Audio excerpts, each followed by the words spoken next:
and the hard work of love. The hard work of love. Now, when you talk about love, there's going to be a lot of conflicts between, well, who are we loving? And there's ways of loving people that are not family that are inappropriate, right? So we want to draw our limits here. So we start in Genesis 2:18. It says, "The Lord God said, 'It is not good that man should be alone. I will make for him a helper fit for him.'" Now, when we're reading in the book of Genesis, especially in the earliest pages of Genesis, we are being instructed in the way God made the world to work. These are not just childish stories. These are technically what we call analogical theology. That's a big fancy word for it. They're telling you who made the world, what he made the world to be, how he made the world to function, and how you can function best within it. So early creation stories are actually wisdom literature. They're instructing you in the way of life, how to live so that you have thriving, blessing, hope, meaning, instead of nihilistic meaninglessness, purposelessness, and hopelessness. So he begins with the idea that we were made to be together, to be a companion, a lifetime, exclusive relationship in building a family together. That's what it is. Man and woman together, forever, one flesh, building a family together, creating children that we raise in the confines of a family who find companions, lifetime companions, that they can raise into a family. And if we're lucky, we get to see our grandchildren's grandchildren. I don't know if any of us are going to live that long, but we can try. All right, so he moves on in Genesis 2:23, because after he says it's not good that man should be alone, I'm going to make a helper for him, the next thing he does is he has man name all the animals. And afterwards he's like, and the man found no one suitable. Do we think God didn't know this? That's what I mean. These are not children's stories. Man is given authority, and so to name something is to take power over it, to take authority over it. And so he's looking at all the animals, and God's not up in heaven going, well, he didn't like the ostrich. You know, I really thought the ostrich was going to be it. You know, but no, it just wasn't, all that plumage I thought he couldn't resist. But God's not up there doing that. He knows that the man is not going to find something suitable. The naming of the animals in the process, this is a story that's telling us about the man's lesson. This is not God trying something that didn't work out and going, well, I guess I'm just going to have to create one. No, it was his plan from the beginning, his purpose from the beginning. So the man learns a lesson in the making of the woman.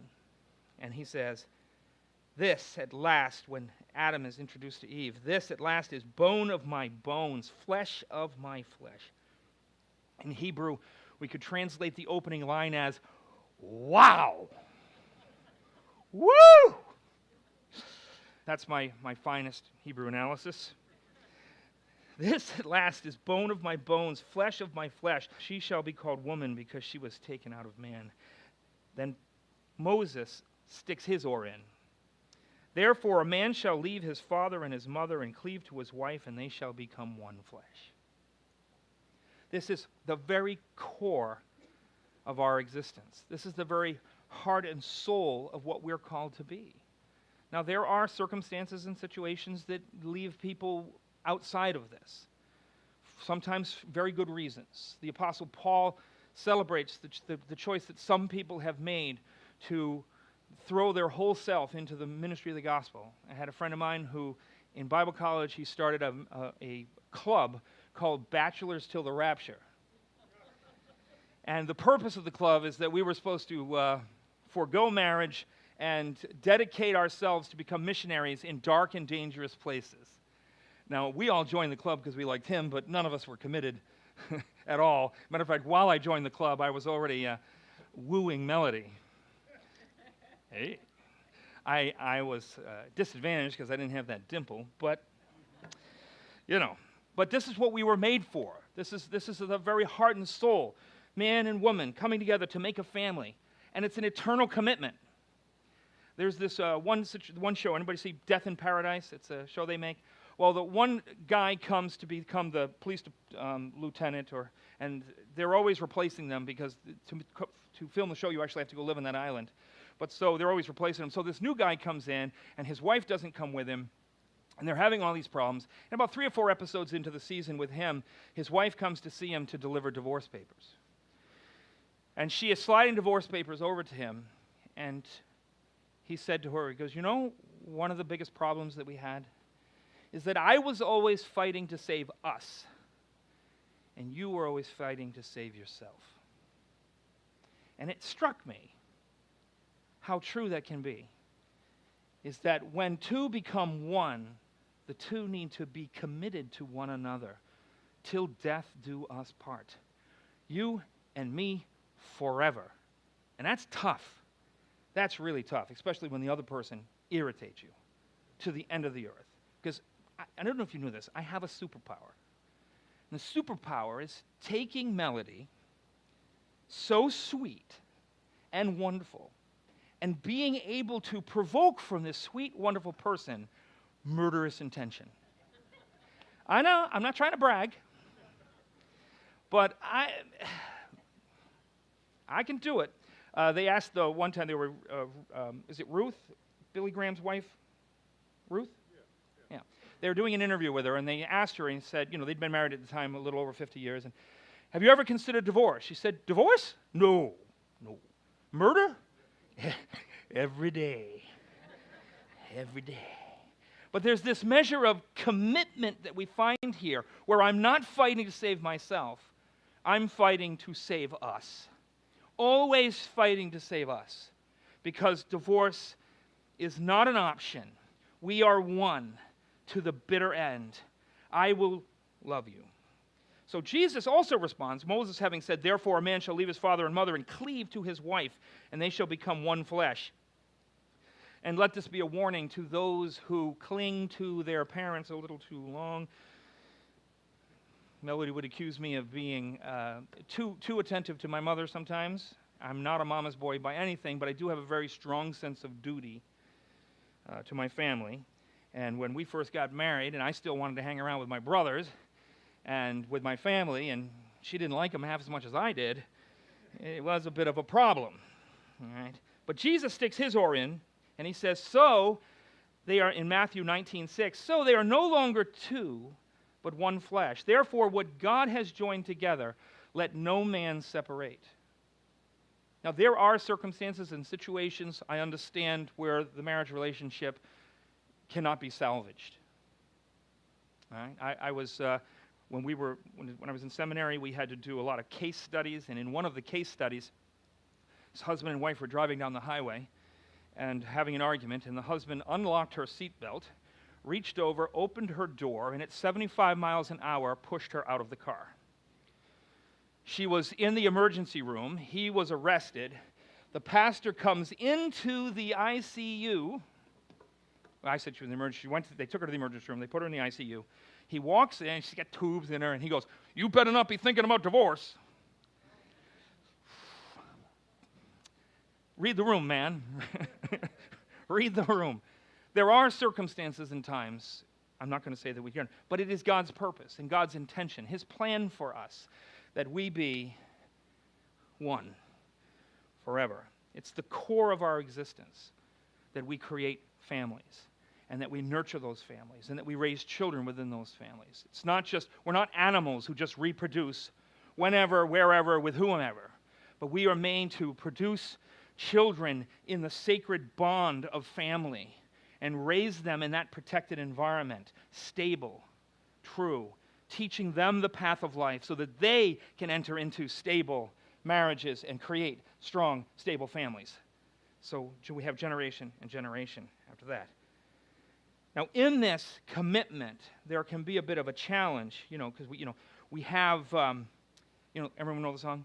Love and marriage, go together like a horse and cat. So, Americans are very fixated on this idea of love. We're very love-focused. If you eliminated every love song ever written, how much music would be left? Not much. I'd really like to, I wish there was maybe when we get a really good AI program, it could tell us how many songs written in the human history are about love. And how many would be left if we didn't sing about that? We're love-focused. We're made for it. We were made to love, made for passion, made for union, made for that intimate connection. God wove it into our bones. So we sing about it. But Americans and Westerners on a whole, we exist in this little Western bubble. And believe me, you know I'm not a person to do excessive criticism of Western civilization. I think some of the things that we have accomplished in Western civilization, because we are built on biblical worldview, is astounding in human history, unmatched in human history. But there are some things, and particularly this idea of being in love. To be in love. I am in love. You do marriage counseling and you have the wife or the husband. Well, you know, I love them, but I'm not in love with them. And that feeling of being in love, I get it. I was. You know, just because I'm bald and a little heavy doesn't mean that I am passion dumb. I met Melody and went, wanga wanga. I want to know that lady. I went back to my room to talk to my roommate the day I met her. And I got up on my bunk and I said, wouldn't it be great if Melody and I got married? And my roommate said, you're an idiot. You just met the girl. I go, I know, but still. And this is what she said when she first met me. Her grandfather, her father, and her brother, and her great-grandfather are all named Andrew.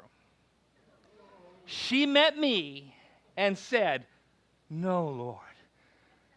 A great-grandfather, a grandfather, a father, and a brother all named Andrew. Now a husband named Andrew. But she never told me that until after we got married. She said, let me tell you what happened to me the first day we met.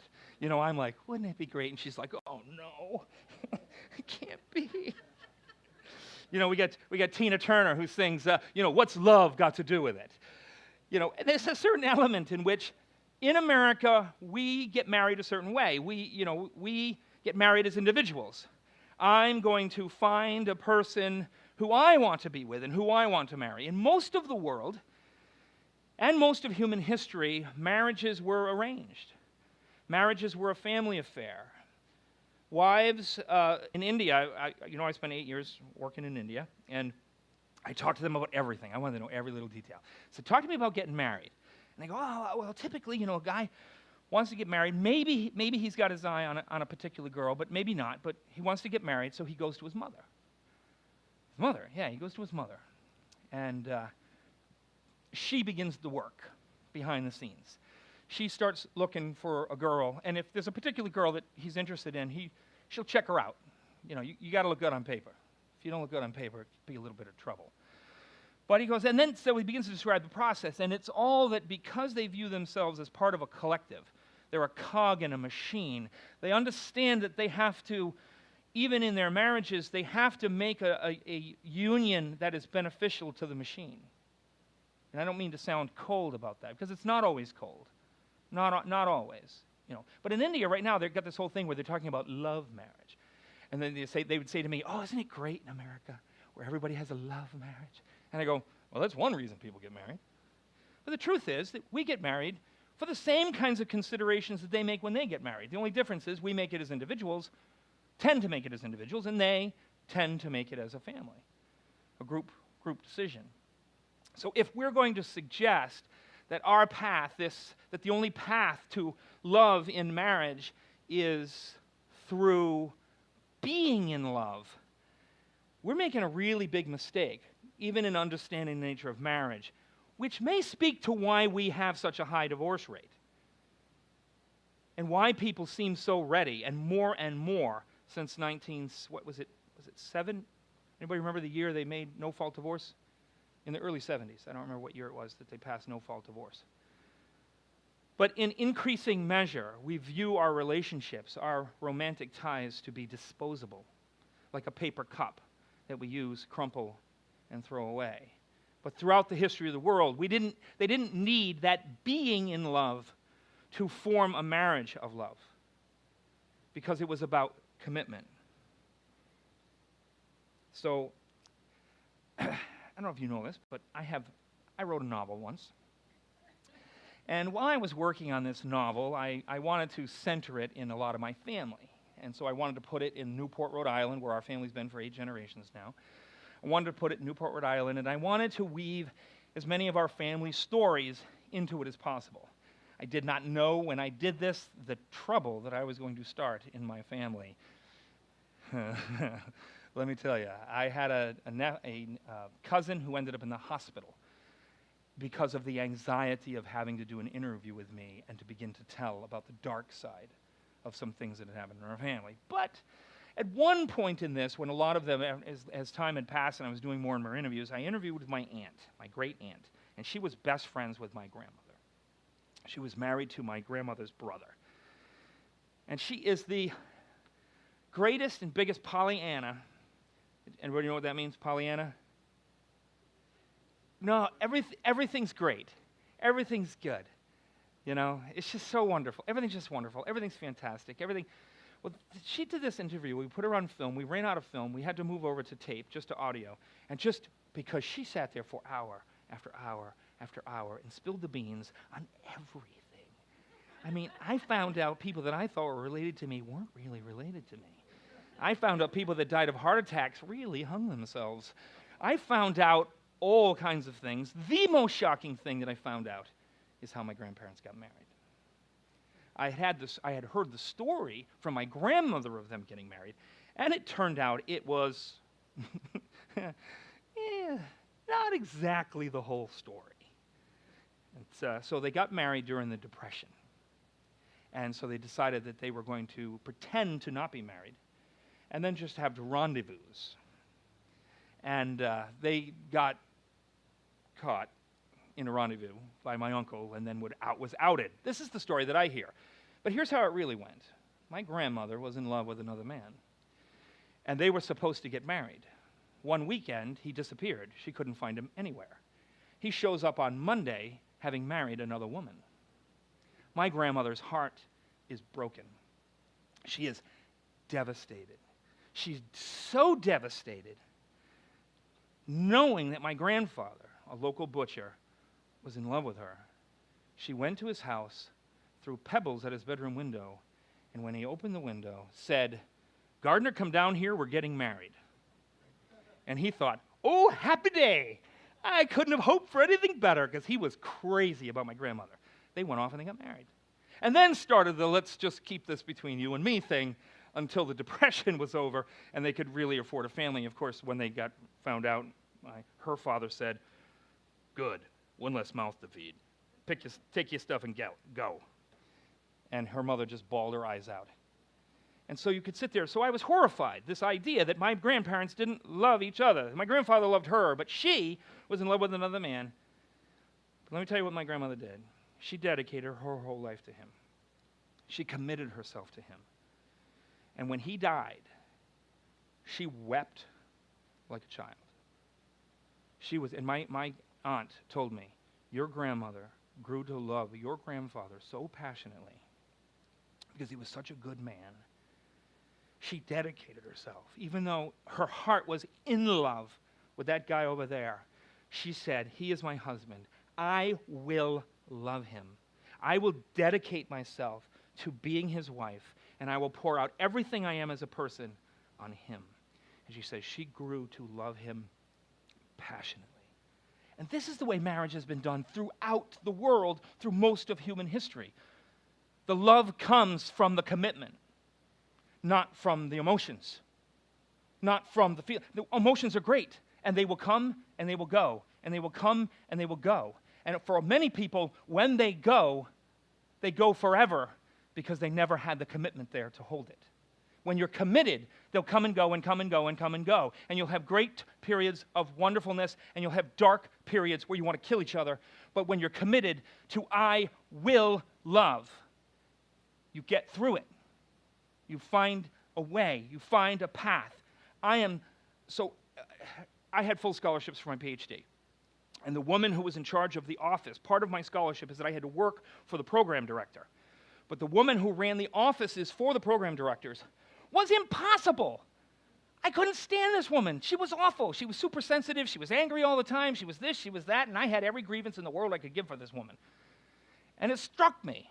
I'm stuck here. I have to do this job. This is part of my scholarship. And it's a great opportunity to rub shoulders with all the people that run these programs. And I said, I will like her. I will get along with her. I will get to know her. I will not do the things that provoke her, and I will do the things that please her. And she became a dear friend because I got past the feelings and focused on the commitment. All right. So all of that. So, question. I wrote this question for myself, so let me read it so I can remind myself what I was supposed to have.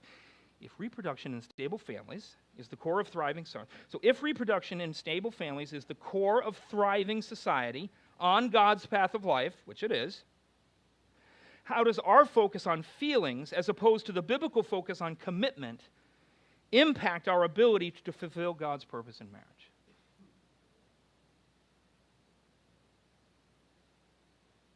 Right? How does our focus on feelings? We hurt ourselves because we're focused on feelings and we're chasing feelings. And when you're chasing feelings, you're going to run into some really bad places and you're going to make some really bad decisions because you're trying to provoke that feeling.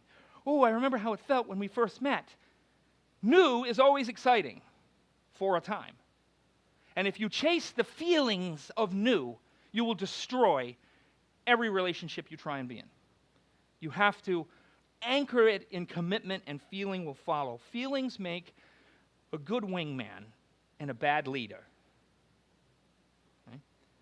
Feelings make life worth living, but they come second. Commitment. So Ephesians 5:24 through 27. Husbands, love your wives, just as Christ loved the church, and gave himself up for her to make her holy, cleansing her by the washing with water through the word, and to present her to himself as a radiant church without stain or wrinkle or any other blemish, but holy and blameless. He does not say, husbands, feel loving, have strong emotional pulses for your wife. He said, love your wives. So what is that going to look like?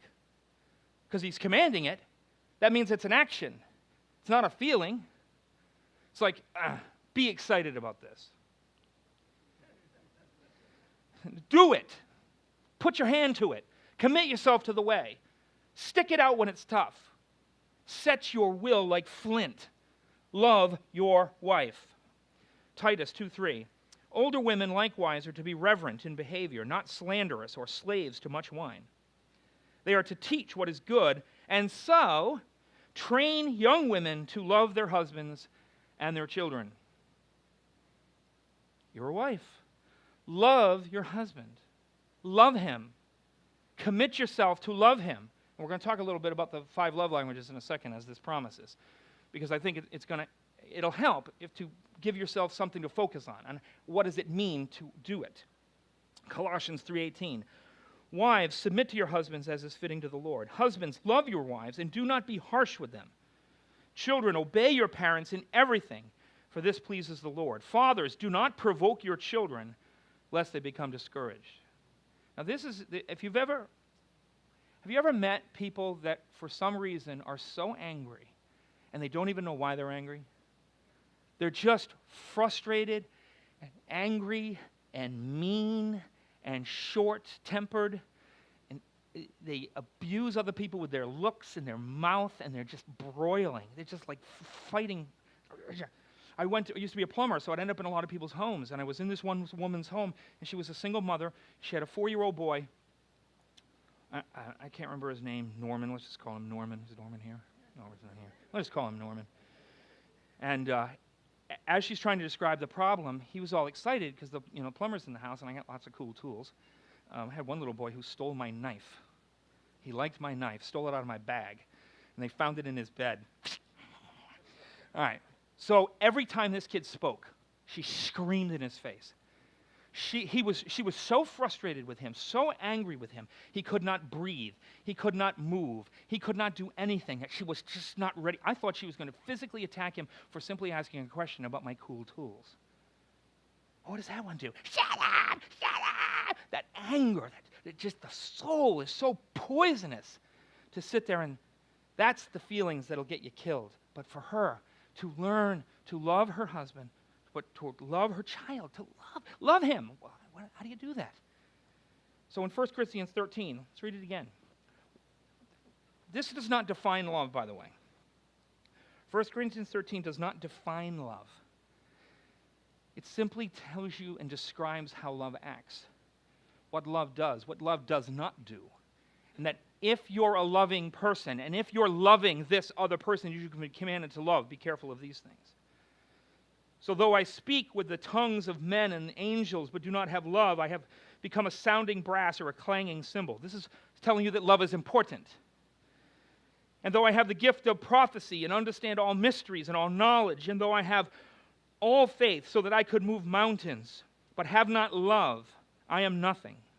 And though I bestow all my goods to feed the poor, and though I give my body to be burned, but have not love, it profits me nothing. That's telling you love is important. Love suffers long and is kind.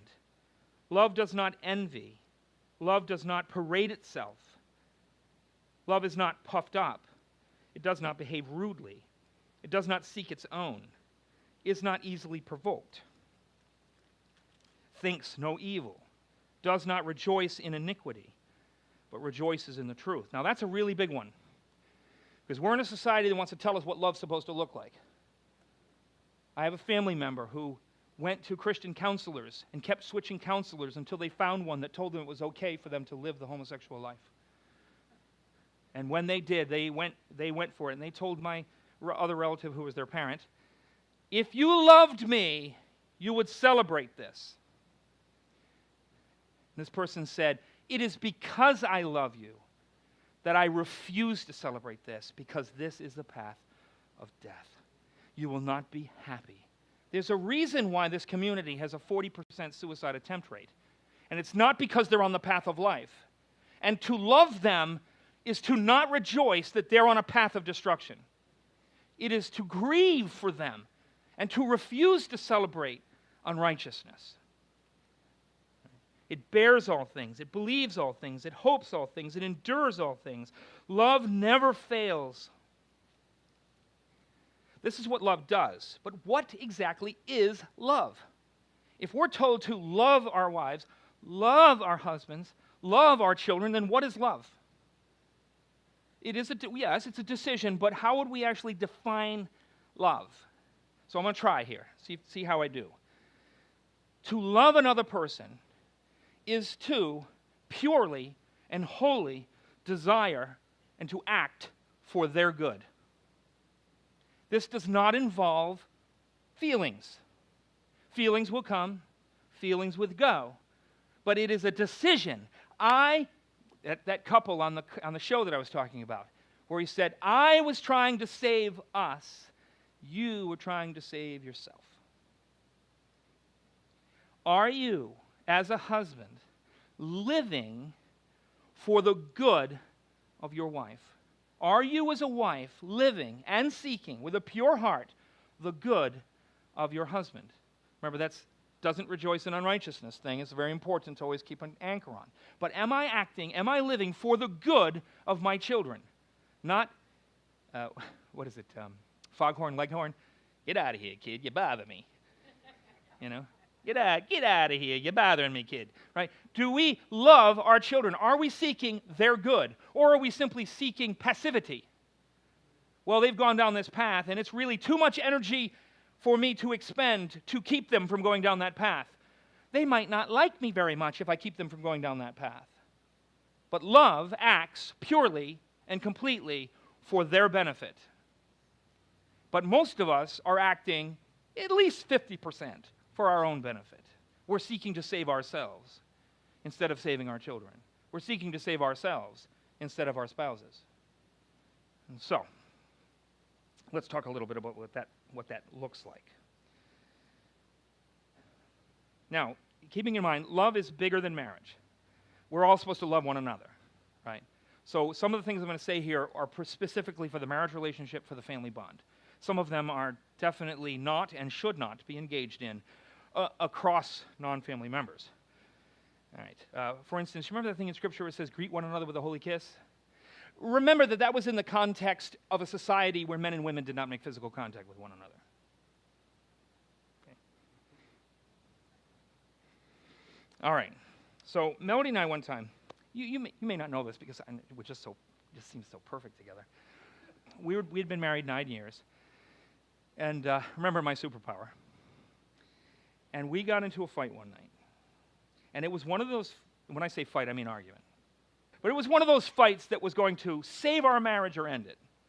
Now, I say that metaphorically because we were committed. Divorce was not on the table. But it was like one of those situations where, like, I'm stuck here. I have to get along with this person. I'm going to have to change in order to get along with this person. But this was a bad one. And what was the essence of it? I can take about 2 hours of, and let me boil it down to this. Melody, I love you, but you don't love me. Here's how I love you, and here's how you don't love me. Me, oh, don't you say that. I'm the one who loves you, but you don't love me. And here's how I love you, and here's how you don't love me. Now, stretch that out for 2 hours with 1,000 examples. And at some point, about 2 hours into this fight, we both, it was the funniest thing in the world. If it was on home videos, we would have won. We stopped on a dime as it occurred to both of us, and we actually like tipped our heads at each other. And we sat there in silence looking at each other as we realized when she described love, she described it completely differently than I did. When I described love, it didn't have anything in common with what she was saying when she described love. We discovered at that moment, by accident, and you millennials and Gen Zers who say on accident, shame on you. My kids say on accident. It drives me bananas. Like, did I not teach you how to speak? I say by accident. Why are you saying on accident? That's dumb. But anyway, so we discovered by accident what's called the 5 love languages. And that is, and this is just an observation. This is not coming out of Scripture. You know, there's nothing in the Bible, you know, 4th lovey shwovey 2:7, the 5 love languages. It's not going to be there. But it is some keen observations that have been made about the way, especially in the intimate bond of marriage and family, parent to child, cousins, brother, you know, that kind of thing, of how we give and receive love. So here was my feeling. I loved Melody with everything I had and didn't feel like she loved me back. I felt like I was alone in the marriage. She felt exactly the same way. She's telling me, I love you with everything I have, but you don't love me. I'm like, that's ridiculous. Of course I love you. And I would just, stories, bouncing off the walls. The stories, terrible. But I realized that she expressed love in completely different terms. Because she was looking for something from me that I wasn't giving her.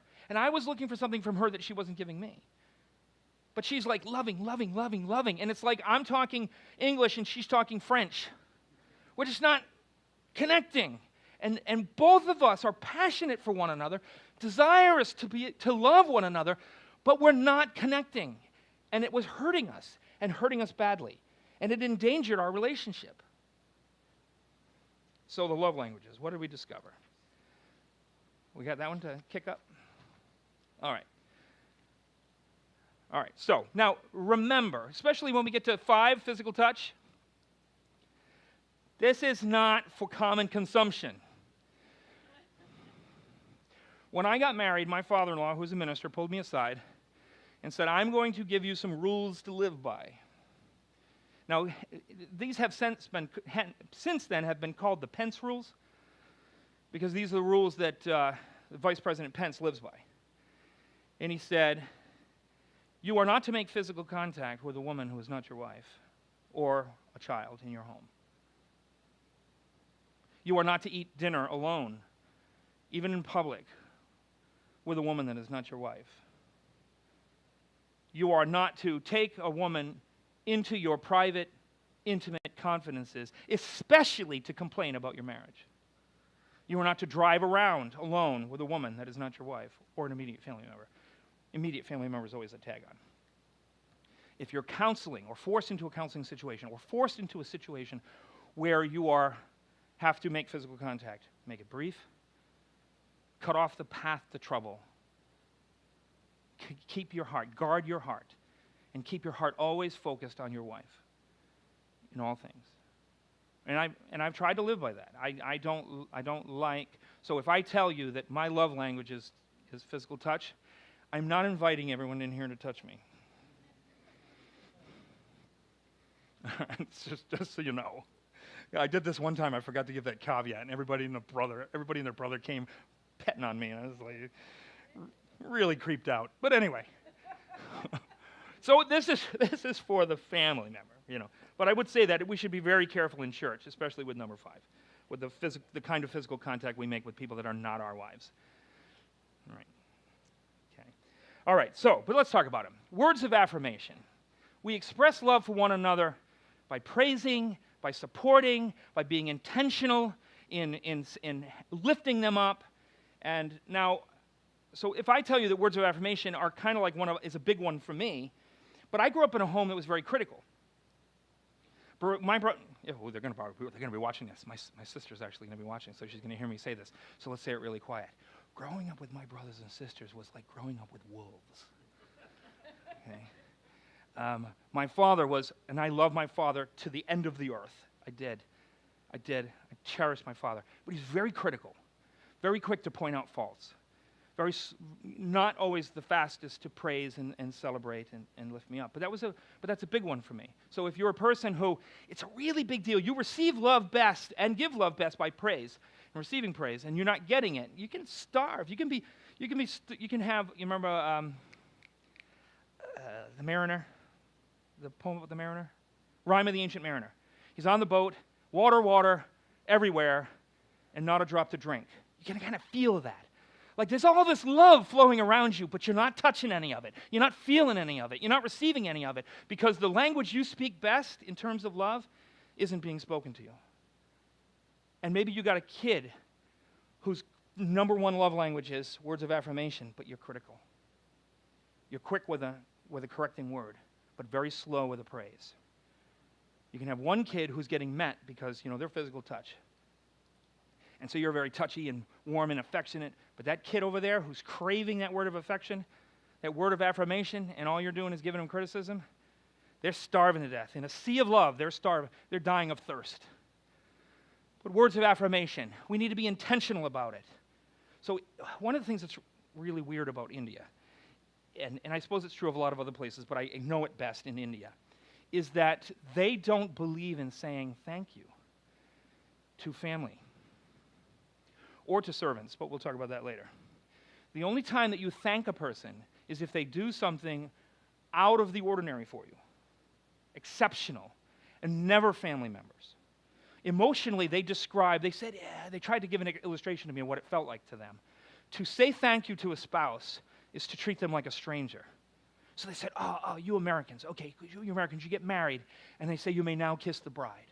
They said, imagine if they said you may now kiss the bride, and the bride threw back her veil, stuck her hand out and went, put her there, partner. Said, that's how we feel saying thank you. So I really started working with them, because I don't think the men treat the women very well in India. I don't. And so I would talk to them about that. I said, because what if you're an Indian woman and your love language is words of affirmation, and the person you're married to never expresses gratitude or attention to see you? I see you. So I told them that. I said, you need to let your wives know, I see you. I see what you've done for me. I see the service that you render me. I see the love that I'm being shown to you when you do this and this. I love you, and I see you, and I appreciate you. I said, however you guys have to do it, you need to start showing open appreciation for your spouses. The women with your husbands, see what they're doing. Don't interpret everything of what you think you're not getting. Look at what they're doing. Find something to praise, and praise it. Praise it a lot. I recognize, thank you. Thank you for this. Thank you for the work that you do. Thank you for the overtime. Because a lot of times what we find with American women is they want the money but resent the time away. You're just never home. Well, yeah, because they're working to put food on the table, to prepare for retirement, to set life up. So instead of making everything a critique, find something to praise. All right. Works of service or acts of service. This was a big one for Melody. You know, because Melody, when she was describing love to me, it was always what she did, what she did, what she did, what she did, what she did. And I was like, well, yeah, I see that, and I appreciate that. But that, to me, was, well, that's duty, right? That's duty. That's just what you do. You're a family, so you work for each other. I wasn't taking love out of that. I was taking, thank you for being dutiful, but I wasn't feeling loved because it wasn't in my language. And for her, she felt like I wasn't attentive enough to some of her weaknesses. Little secret, I have more energy with the flu than she has on her best day. And so my energy, she wanted that energy, that strength, that endurance to be poured out specifically for things that she needed and wanted, for works of service. Giving and receiving gifts. This is not like money, money, money, money, money. This means that you're going around life and you're thinking about this other person. It could be something as simple as a note, a little chocolate Hershey kiss. Now, if I gave one to Melody, she'd think I was trying to kill her. That migraine she had yesterday, she gets these migraines if she is connected with any caffeine in any conceivable way. So probably on our vacation, she came in contact with caffeine and we didn't know it. A tea that she got that she thought was all fruit and someone had stuck caffeine in it, something happened to her. So, but typically, a little Hershey kiss, a little note in a bag. You're making lunch for your kids and you put a special note in there for them. You put a special dessert in there for them. Something in your day-to-day affairs that says, I was out and about and I was thinking about you. And I picked up this little thing. That doesn't, you know what I'm saying? Some people live for that. They live for that. That thing that said, I thought about you and I did something about it. That doesn't mean you have to spend a lot of money. Sometimes you don't have to spend any money. I was sitting there the one day waiting for a ride, and I took up a piece of mulch, and I took a rock, and I shaved the mulch into a giant heart. My daughter still has it. I was thinking of you, and I chiseled a heart for you. Gift giving. It means a lot to some people. Not so much to somebody else, but to some people, it's everything for you to just drop a little something that says, I was out and about, and you were on my heart. Quality time. I'm not really sure what this means. No, I do. It's this, I'm going to set aside time, just you and me. We're going to do something together. Again, it doesn't have to be expensive. It's just, I'm going to spend time with you. Do you go out to dinner? I'm not asking anyone to raise hands. Matter of fact, I really don't want you to. You go out to dinner and you stare at your phone.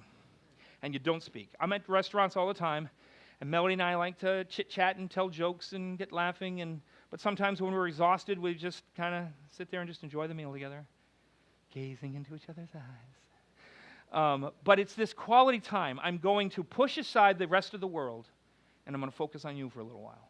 It's going to be you and me. Now, this is a big one for Melody in the sense that, especially when we first got married, I was big into my friends, big into my family. We were on the go all the time. Let's go do things. So everything that we want to do, I said, I was always, who can we invite with us? Because I thought that she would just enjoy this, because I enjoy it so much. This group, who can we invite? Who can we go with? Who can we get with? And even to this day, there are times where I get a little too much, who can we invite? And she has to remind me, just you and me. I just want it to be you and me. So we're actually getting ready to take a little trip next month, and it'll be in just her and I for 2 weeks. But it's quality time together, intentional. I'm going to push aside the rest of the world. I'm going to put aside all else in this universe, and I'm going to focus on you, and I'm going to spend time with you. And then, of course, the physical touch. This is a big one for a lot of guys. This is a really big deal. I'm not going to get gross. I'm just going to say, just holding hands, physical touch, making some contact. Not with other men's wives, not with the single women in church, just with your spouse. You and me, the physical contact. I remember one time I was doing my first master's. I worked 100 hours a week for 20 years. And there were times with my work where I realized once that I hadn't made physical contact with another human being in months. And one of the guys in the program with me, you'll sometimes hear me tell stories about him. He came up behind me and he grabbed my shoulders and he sneezed my shoulders like that.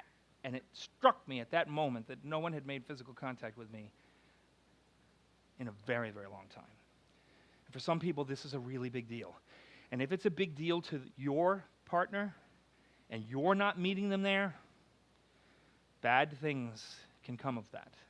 You want to be there. You want to be intentional. So here are Melody and I, ready to kill one another. And we realize we got to change. And I told her, I made a commitment to her. I said, Melanie, because we actually enumerated, because we started looking and saying, okay, wait a minute. You're describing love this way. I'm describing it this way. And we made a list. I know that seems weird, but that's the way we think. We made a list, and we came up with that list. Apparently, psychologists did it before we did, but we didn't hear about it. So we made a list, and I made a commitment to her. I said, Melody, I am going to focus on every single one of these, and I'm going to be intentional about it every day. I'm going to be intentional. And she made the same commitment to me. Years later, during another fight, I asked her, how am I doing? And she went, you've transformed yourself. You can ask her how she's doing. All right. So we actually had a time where our children went to stay with my parents for the summer. We had to do some remodeling in the house, and it would be a good time for them to visit with their cousins. And she and I were going to be alone for the whole summer. And I call it my summer of love because I took that list, and every day I was intentional with it. Every day I said, what can I give her? Always something small, something little. I said, every day, what words can I say to her to build her up? Every day, how can I make meaningful contact with her? Every day, how can I isolate the rest of the world so it's her and I staring into each other's eyes, talking to each other, alone, separate from the world, just her and me, every single day. And this is not feeling. This is commitment. This is action. Husbands, love your wives. Learn which one's big for them and focus especially on that, but be intentional for all of them. But you're going to notice, for some people, some are really big. Some, not so much, but be intentional on all of them.